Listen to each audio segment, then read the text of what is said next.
प्यारे बच्चों, I am Naveen Kumar Singla from Aarohi model senior secondary school Jalalana district Sirsa.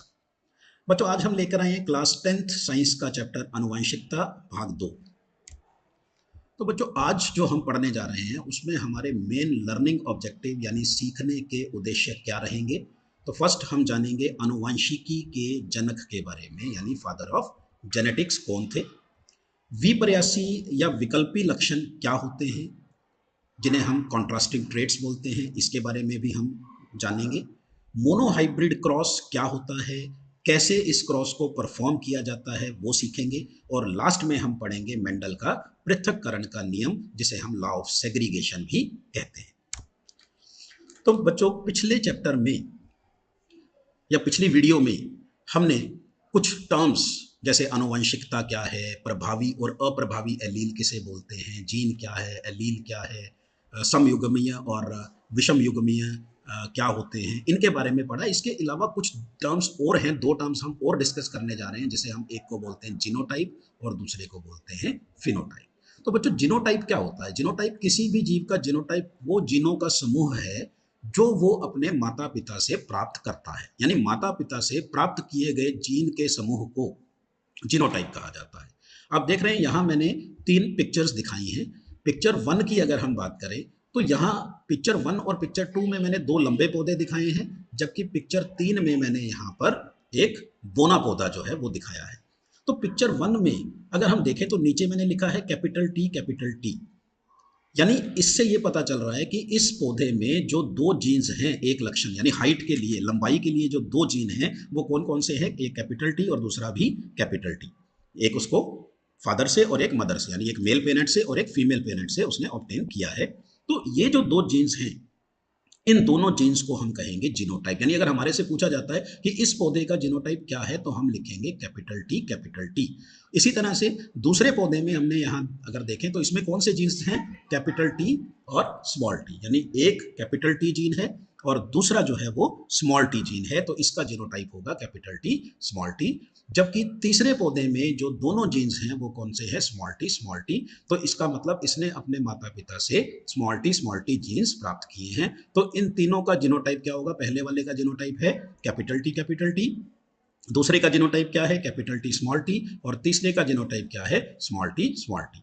लेकिन हम अगर फिनोटाइप की बात करें तो फिनोटाइप बच्चों वो होता है जो विशेषताएं या जो लक्षण हमें दिखाई देते हैं। अब पहला पौधा हमें क्या दिखाई दे रहा है कि ये लंबा है, दूसरा पौधा भी जो है वो लंबा है, जबकि तीसरा पौधा जो है वो बोना है यानी डवार्फ है। तो ये इनका फिनोटाइप है। फिनोटाइप बच्चों ध्यान रखना है, जो चीज हम देख पा रहे हैं, जो हम ऑब्जर्व कर पा रहे हैं जिन लक्षणों को, वो फिनोटाइप होता है। और जिन लक्षणों को हम देख नहीं पाते हैं, ऑब्जर्व नहीं कर पाते हैं, जो है यानी जो जीन्स की फॉर्म में है, वो उसका क्या है? जीनोटाइप है। तो बच्चों ध्यान रखना है, जीनोटाइप एंड फिनोटाइप। तो बच्चों, जो ग्रीगर जोहन मेंडल है, ये पिक्चर आप देख रहे हैं, ये ग्रीगर जोहन मेंडल की है। और ग्रीगर जोहन मेंडल ने जो भी आनुवंशिकी के नियम हैं जो हम पढ़ते हैं, वो किसने दिए थे? ग्रीगर जोहन मेंडल ने दिए थे। और ग्रीगर जोहन मेंडल को फादर ऑफ जेनेटिक्स कहा जाता है, यानी आनुवंशिकी के जनक के रूप में उनको जाना जाता है, क्योंकि आनुवंशिक के जो नियम थे वो ग्रीगर जोहन मेंडल, जी जे मेंडल, इन्होंने दिए थे। तो बहुत इंपॉर्टेंट क्वेश्चन है बच्चों, एक नंबर का क्वेश्चन, बहुत बार ये बोर्ड्स में पूछा गया है कि आनुवंशिकी के जनक का नाम क्या है। तो आपको ध्यान रखना है, उनके जनक का नाम है ग्रीगर जोहन मेंडल। तो बच्चों, ग्रीगर जोहन मेंडल, उन्होंने जो रिसर्च की, जो अध्ययन किया, उसके लिए उन्होंने चुनाव किया मटर के पौधे का। किसके पौधे का? मटर के पौधे का उन्होंने चुनाव किया, जिसका वैज्ञानिक नाम है पाइजम सेटाइवम, यानी उसका साइंटिफिक नेम क्या है? पाइजम सेटाइवम। अब प्रश्न ये उठता है कि उन्होंने पाइजम सेटाइवम यानी मटर के पौधे का ही चुनाव क्यों किया? तो उसके कुछ कारण हम जानते हैं। पहला कारण है उसका विपर्यासी और विकल्पी लक्षण। बच्चों, विपर्यासी और विकल्पी लक्षण का मतलब है कॉन्ट्रास्टिंग ट्रेट्स, यानी कोई भी जब उन्होंने लक्षण लिए, जो भी ट्रेट वो स्टडी कर रहे थे, वो हमेशा दो अपोजिट कंडीशंस में थे। जैसे मैंने अभी आपको हाइट के बारे में बताया, तो हाइट के दो अपोजिट कंडीशन थी, या तो प्लांट जो है वो क्या था? टॉल, या कुछ प्लांट जो है वो क्या थे? डवार्फ, यानी या तो लंबे पौधे थे या बोने पौधे थे। इसी तरह से बाकी जो भी लक्षण जब मेंडल ने उनका अध्ययन किया, तो वही लक्षण उन्होंने चुने जिसमें दो अपोजिट कंडीशंस यानी विपर्यासी लक्षण प्रेजेंट थे। दूसरा कारण रहा कि जो फूल उन्होंने जो पी प्लांट क्यों यूज़ किया, मटर के पौधे का क्यों यूज़ किया, क्योंकि यहाँ जो फूल थे वो उभयलिंगी फूल थे, यानी वो बाईसेक्सुअल फ्लावर्स थे। बाईसेक्सुअल मतलब जिसमें मेल और फीमेल दोनों पार्ट्स एक ही फूल में पाए जाते हैं। और इसका फ़ायदा क्या होता है? इसका फ़ायदा ये है कि अगर बाइसेक्सुअल है फ्लावर, उभयलिंगी है, तो वहाँ सब निषेचन आसानी से करवाया जा सकता है, यानी सेल्फ पॉलिनेशन आसानी से करवाई जा सकती है। और इस पौधे को जो है ईजी है मेंटेन करना, हैंडल करना, यानी इसको आसानी से खेती इसकी की जा सकती है। और लास्ट अगर हम देखें तो इसका जीवन काल जो है वो बहुत छोटा है, तो लाइफ स्पैन इसका बहुत छोटा होने की वजह से जो हमारे रिजल्ट रहेंगे, जो हमारा निष्कर्ष रहेगा वो बहुत जल्दी आ जाएगा। मटर का पौधा लगभग 6 महीने का इसका लाइफ स्पैन होता है और नेक्स्ट जनरेशन जो है वो लगभग 1 साल के अंदर हमें मिल जाती है। तो लाइफ स्पैन छोटा होने की वजह से जो है हम ईजिली जल्दी जो है वो रिजल्ट हमारे जो भी हैं वो हम यहाँ पे ऑब्टेन कर सकते हैं। तो ये कुछ कारण थे जिसकी वजह से मेंडल ने मटर के पौधे का चुनाव किया।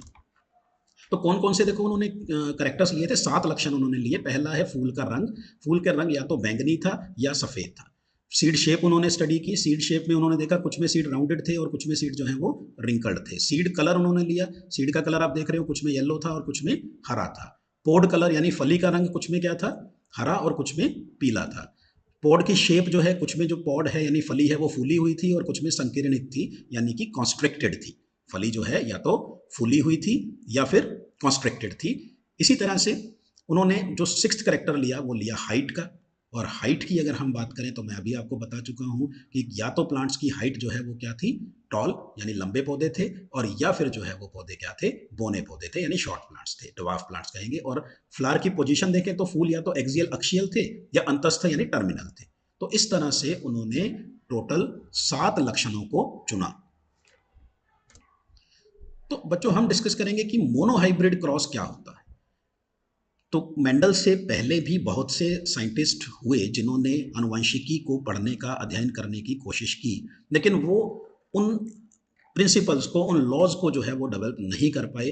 तो उसका कारण कुछ ये भी रहा कि उन लोगों ने सभी लक्षणों को एक साथ पढ़ने की कोशिश की, अध्ययन करने की कोशिश की।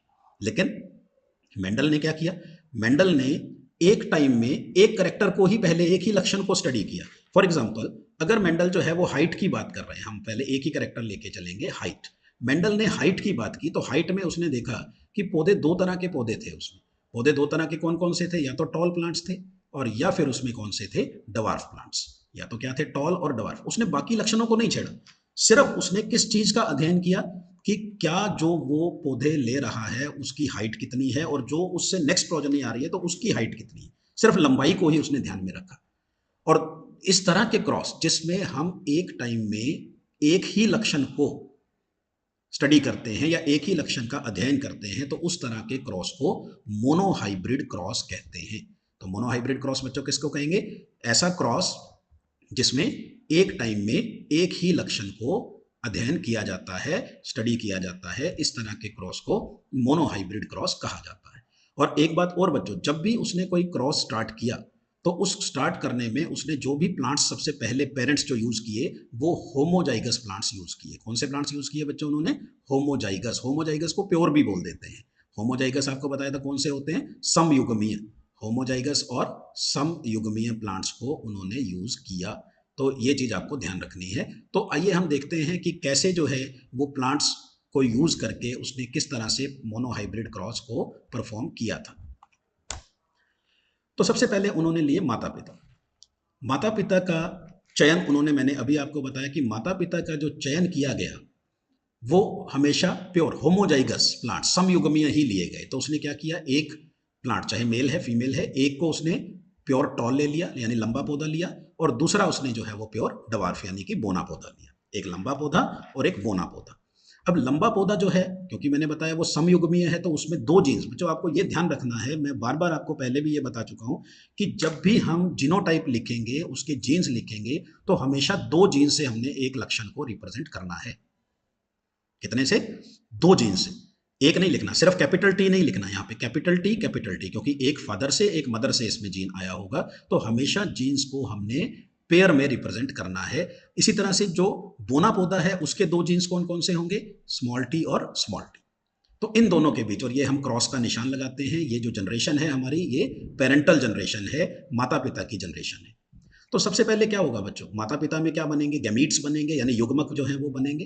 तो यहाँ युग्मक में आपको ध्यान रखना है, जैसे मैंने आपको बताया कि एक जीव में एक लक्षण के लिए दो जीन्स होते हैं, लेकिन जब गैमीट बनाने हैं तो गैमीट में ये दोनों अलग अलग हो जाएंगे, दोनों इकट्ठे नहीं जाएंगे। गैमीट में सिर्फ एक ही जीन जो है वो आगे जाता है, ये ध्यान रखना है। तो क्योंकि यहाँ पे कैपिटल टी और कैपिटल टी सेम है, तो मैंने एक ही बार में उसको शो कर दिया कि यहाँ जो गैमीट होगा उसमें कौन सा जीन होगा, कैपिटल टी। और यहाँ स्मॉल टी है, तो यहाँ जो जीन आएगा वो गैमीट के अंदर यानी युग्मक के अंदर वो कौन सा होगा, स्मॉल टी। तो आपको युग्मक बनाने आने चाहिए बच्चों, कि कैपिटल टी है तो एक ही तरह के युग्मक बनेंगे कैपिटल टी। स्मॉल टी है, दोनों सेम है तो एक ही तरह के युग्मक बनेंगे स्मॉल टी। अब युग्मक बनने के बाद क्या होता है, उनकी फर्टिलाइजेशन होती है, निषेचन होता है। तो जब दोनों मिलेंगे तो ये क्या बनेगा, कैपिटल टी स्मॉल टी। देखो अब ये नेक्स्ट जनरेशन आ गई हमारी, F1 जनरेशन, प्रथम संतति जनरेशन, इसको प्रथम संतति या first F1 first filial generation इसको कहा जाता है, F1 जनरेशन। तो जो पहली जनरेशन आई देखो बच्चों, उसमें भी हाइट के लिए कितने जीन्स हैं, दो है ना। ये जो दो जीन्स हैं उसके अंदर, उसमें एक जीन कहाँ से आ रहा है, एक पेरेंट से, और दूसरा कहाँ से आ रहा है, दूसरे पेरेंट से। अब आप यहां देखें तो इसका जीनोटाइप जो है F1 जनरेशन का वो है कैपिटल टी स्मॉल टी। और मैंने आपको पिछली वीडियो में बताया था कि अगर एक जीन कैपिटल टी और दूसरा स्मॉल टी है, और जो प्लांट हम देखे हमने कि सभी प्लांट्स जो F1 जनरेशन में आए वो सारे के सारे क्या थे, वो टॉल थे। वो सभी प्लांट्स क्या थे, टॉल। कोई एक भी प्लांट ऐसा नहीं था जो डवार्फ हो, बोना हो। सारे पौधे जो हैं वो एक ही पेरेंट से मिल रहे थे, यानी इसके जैसे दिखाई दे रहे थे। ठीक है, तो इसको कहा गया हाइब्रिड टॉल। इसको हम क्या कहेंगे, हाइब्रिड टॉल जो है ये इसको कहते हैं, कैपिटल टी स्मॉल टी। और ये पौधा जो है ये भी क्या होगा, लंबा पौधा होगा। तो ये पहली जनरेशन आई। पहली जनरेशन में उसने क्या ऑब्जर्व किया कि सभी पौधे जो हैं वो लंबे हैं। फिर उसने क्या किया, उनकी सेल्फिंग यानी स्व निषेचन यानी सेल्फ पॉलिनेशन उनकी कर दी। अब सेल्फ पॉलिनेशन करेंगे तो मैंने आपको बताया सबसे पहले क्या बनेंगे, युग्मज बनेंगे, यानी गैमीट फॉर्मेशन होगी। अब गैमीट फॉर्मेशन जब होगी तो अभी मैंने आपको बताया कि अब क्या हम कर रहे हैं, इसी को कैपिटल टी स्मॉल टी को, कैपिटल टी और स्मॉल टी को क्रॉस कर रहे हैं कैपिटल टी और स्मॉल टी से। आपस में ही क्रॉस कर दिया। सेल्फ का मतलब क्या, आपस में ही जो दो पौधे लिए और उन दोनों एक जैसे जो पौधे आए थे F1 जनरेशन में उनको आपस में क्रॉस कर दिया। अब जब गैमीट फॉर्मेशन होगी तो गैमीट फॉर्मेशन में मैंने आपको बताया कि एक ही गैमीट आता है, दो इकट्ठे नहीं आते। तो हमें क्या करना है, अब यहाँ पे एक कैपिटल टी है तो एक स्मॉल टी है, तो इसका मतलब दो तरह के गैमीट्स यहाँ बन सकते हैं। एक गैमीट तो बनेगा कैपिटल टी और दूसरा गैमीट कौन सा बनेगा, स्मॉल टी।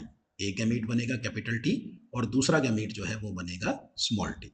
इसी तरह से अगर आप दूसरे में भी देखें तो कितनी तरह के गैमीट्स बनेंगे, दो तरह के गैमीट्स बनेंगे जो है, एक को हम कहेंगे कैपिटल टी और दूसरे को हम कहेंगे स्मॉल टी। ठीक है, तो दो दो तरह के गैमीट्स यहाँ पे बनेंगे। आपको गैमीट बनाने आने चाहिए बच्चों। अगर आप यहाँ पे कुछ गैमीट फॉर्मेशन में गलत कर देते हैं तो सारा क्रॉस आपका गलत हो जाएगा। अब ये क्योंकि दोनों जीन अलग तरह के थे तो गैमीट भी अलग तरह के होंगे, और यहाँ भी जो है वो दोनों गैमीट्स अलग तरह के थे, दोनों जीन्स, तो गैमीट्स भी दो तरह के बनेंगे। जबकि यहाँ हमने देखा एक ही तरह के गैमीट यहाँ पे बन रहे थे क्योंकि ये प्योर प्लांट्स है। तो बच्चों क्या होगा, उसके बाद क्या होगा, जो गैमीट फॉर्मेशन हुई है उन गैमीट्स की फर्टिलाइजेशन क्या होगी, फर्टिलाइजेशन यानी निषेचन होगा उसका। तो निषेचन को हम देखो एक ये स्क्वायर की फॉर्म में रिप्रेजेंट कर रहे हैं। निषेचन को हम किससे शो कर रहे हैं, एक स्क्वायर की फॉर्म में, जिसको हम पुनेट स्क्वायर जो है वो बोलते हैं, या इसको चेकर बोर्ड भी बोला जाता है। अब आपने क्या करना है कि एक पेरेंट से जो गैमीट्स बने उनको एक तरफ लिख लिया, कैपिटल टी स्मॉल टी बने थे देखो बच्चों, तो एक को हमने इस तरफ लिख लिया और एक को हमने इस तरफ लिख लिया, दोनों तरफ हमने गैमीट्स को लिख दिया। अब अगर इन दोनों गैमीट्स की युग्मज की फर्टिलाइजेशन होती है तो ये क्या बनेगा, कैपिटल टी। इन दोनों की होती है तो क्या बनेगा, कैपिटल टी स्मॉल टी। और इन दोनों की फर्टिलाइजेशन होती है तो कैपिटल टी स्मॉल टी और स्मॉल टी। यानी अगर हम देखें तो हमारे पास चार जो हैं वो इंडिविजुअल प्रोड्यूस हुए। यहाँ आप देख सकते हैं कि जब क्रॉस किया हमने तो यहाँ पे एक में क्या आया, कैपिटल टी और स्मॉल टी, एक पेरेंट ने गैमीट बनाए, दूसरे पेरेंट ने भी गैमीट कौन से बनाए, कैपिटल टी और स्मॉल टी। जब कैपिटल टी आपस में मिलेंगे तो क्या बनेगा, कैपिटल टी। यहाँ क्या लिखेंगे, इधर से इस पेरेंट से कैपिटल टी आ रहा है, इससे स्मॉल टी, तो क्या बन गया, कैपिटल टी स्मॉल टी। यहाँ भी देखो एक पेरेंट से कैपिटल टी आ रहा है और एक से स्मॉल टी आ रहा है, तो यहाँ क्या बनेगा, कैपिटल टी स्मॉल टी। और इस अगर हम यहाँ देखें तो दोनों पेरेंट से स्मॉल टी आ रहा है, तो ये चार कंडीशंस हमारे पास आ गई। और इन चार में आप देखो, एक तो हमारे पास कैपिटल टी बना है, दो हमारे पास कैपिटल टी स्मॉल टी बने हैं, और एक हमारे पास स्मॉल टी बना है। यही हुआ ना बच्चों, इन चार में से कैपिटल टी कितना है? एक। कैपिटल टी स्मॉल टी कितने हैं? दो। और स्मॉल टी कितना है? एक। तो हमारी जो रेशो है वो क्या आ गई? 1:2:1। और इस रेशो को हम बोलते हैं मेंडल्स मोनोहाइब्रिड फिनोटिपिक, सॉरी ये फिनोटिपिक नहीं है, देखो ये कौन सी है? जीन्स है ये capital T small T capital T और स्मॉल टी। तो यहाँ जो जीनोटिपिक रेशो हम इसको कहेंगे, जीन्स की रेशो कितनी आ रही है? 1:2:1, 1:2:1, मोनोहाइब्रिड क्रॉस में जीनोटिपिक। लेकिन अगर आप देखो तो कैपिटल टी प्लांट क्या होगा? ये वाला, ये टॉल होगा। कैपिटल टी स्मॉल टी भी क्या होगा? टॉल होगा। Small capital T small T ये भी टॉल होगा। तो यानी चार में से तीन तो कितने हैं हमारे पास? टॉल प्लांट है। जबकि स्मॉल टी जो है वो डवार्फ है। एक प्लांट जो है वो क्या होगा? डवार्फ होगा, यानी बोना होगा। चार में से, हर चार पौधों में से, यानी लगभग 75% पौधे जो हैं वो लंबे होंगे और 25% पौधे जो हैं वो बोने होंगे। इसको हम सेकंड फिलियल जनरेशन या द्वितीय संतति जो है ये इसको हम कहते हैं। तो ये सेकंड जनरेशन है जिसमें रेशो जो है हमारी, फिनोटिपिक रेशो अगर आपसे पूछी जाए तो 3:1, और जीनोटाइप की रेशो पूछी जाए तो 1:2:1। तो ये आपको याद रखनी है, दो रेशो बहुत इंपॉर्टेंट है। तो बच्चों इस मोनोहाइब्रिड क्रॉस को परफॉर्म किया मेंडल ने, और इस मोनोहाइब्रिड क्रॉस के बेस पे उसने एक लॉ दिया था जिसको हम मेंडल का पृथक्करण का नियम कहते हैं, यानी इसको लॉ ऑफ सेग्रीगेशन भी कहा जाता है। इसका दूसरा नाम है बच्चों युग्मकों की शुद्धता का नियम, law of purity of gametes भी इसको बोलते हैं। अब इस नियम के अनुसार मैंने अभी आपको बच्चों गैमीट बनाने सिखाए। सपोज एक पेरेंट जो है वो कैपिटल टी स्मॉल टी, तो जब इसमें गैमीट फॉर्मेशन होगी तो कौन से गैमीट्स बनेंगे? मैंने आपको बताया कि गैमीट में दोनों जीन एक साथ नहीं जाएंगे, दोनों में से एक ही जीन जाएगा। तो दो तरह की यहां पॉसिबिलिटी है कि या तो गैमीट जो बनेगा वो कौन सा बनेगा? Capital T. या तो गैमीट बनेगा कैपिटल टी, और या गैमीट कौन सा बन सकता है? Small T. यही होगा ना? तो गैमीट जो है वो क्या बनेगा? या तो कैपिटल टी या स्मॉल टी। तो इस तरह से हमारे गैमीट फॉर्मेशन होती है। तो ये आपको ध्यान रखना है कि जो गैमीट बन रहे हैं वो उस गैमीट में, यानी युग्मक जो हमारे बन रहे हैं उन युग्मक के अंदर दोनों जीन्स एक करेक्टर के, एक लक्षण के नहीं जाएंगे। गैमीट फॉर्मेशन के टाइम, युग्मक की जब फॉर्मेशन होगी उस टाइम ये दोनों जो जीन हैं या एलील हैं वो अलग अलग हो जाते हैं, और एक युग्मक में, एक गैमीट में एक लक्षण का सिर्फ एक ही जीन जो है वो जाता है। ये बात आपको बच्चों ध्यान रखनी है। और इस जो लॉ है, इस नियम को हम मेंडल का पृथक्करण का नियम कहते हैं। यानी कि जब भी गैमीट फॉर्मेशन होगी, युग्मक जब भी कोई व्यक्ति उत्पन्न करेगा तो उसके जीन्स की जो प्रतियां हैं वो अलग अलग हो जाती हैं, और अलग अलग होके प्रत्येक युग्मक में सिर्फ उस लक्षण का एक ही जीन जाएगा, दोनों नहीं जाएंगे। इस बात का आपने विशेष ध्यान रखना है। और क्योंकि एक युग्मक में एक लक्षण का एक ही जीन जा रहा है तो वो हमेशा प्योर ही होगा, वो कभी भी हेट्रोजाइगस नहीं हो सकता। इसलिए इसको नाम दिया गया है युग्मकों की शुद्धता का नियम, यानी law of purity of gametes. तो बच्चों हमने आज पढ़ा कि आनुवंशिकी के जनक कौन है? ग्रीगर जोहन मेंडल, इन्हें फादर ऑफ जेनेटिक्स कहा जाता है। विपर्यासी या विकल्पी लक्षण क्या होते हैं? कॉन्ट्रास्टिंग ट्रेट्स क्या होते हैं? मैंने आपको बताया कि मेंडल जो है उसने 7 लक्षणों को स्टडी किया था, और हर एक में 2 अपोजेबल विपर्यासी लक्षण पाए जाते थे। मोनोहाइब्रिड क्रॉस क्या है, कैसे इसको परफॉर्म करते हैं, और मेंडल का पृथक्करण का नियम यानी लॉ ऑफ सेग्रीगेशन क्या है। तो बच्चों आज का आपका गृह कार्य क्या रहेगा? आपने ये क्वेश्चन मैं दे रहा हूँ, इसको आपने सॉल्व करना है। क्रॉस बना के आपने मुझे बताना है कि कैसे जो है आपने इसको हल किया। तो नीली आंखों का रंग भूरी आंखों के लिए अप्रभावी है, यानी भूरी आंखें प्रभावी जीन है और नीली आंखें अप्रभावी है। तो एक आदमी जिसकी खुद की आंखें भूरी हैं लेकिन उसकी मदर जो है, उसकी माँ जो है वो नीली आंखों वाली थी, वो नीली आंखों वाली महिला से शादी करता है। तो आपने ये बताना है कि उनके जो बच्चे होंगे उसमें क्या रहेगा, कि क्या नीली और भूरी दोनों आंखें 1:1 रेशो में, या सभी बच्चे भूरी आंखों वाले होंगे, या सभी बच्चे नीली आंखों वाले होंगे, या नीली और भूरी आंखों वाले बच्चों का अनुपात 3:1 रहेगा।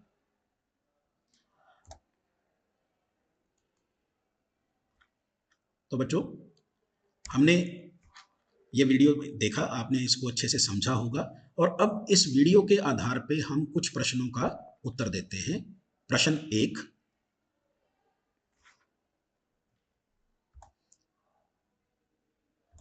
प्रश्न 2,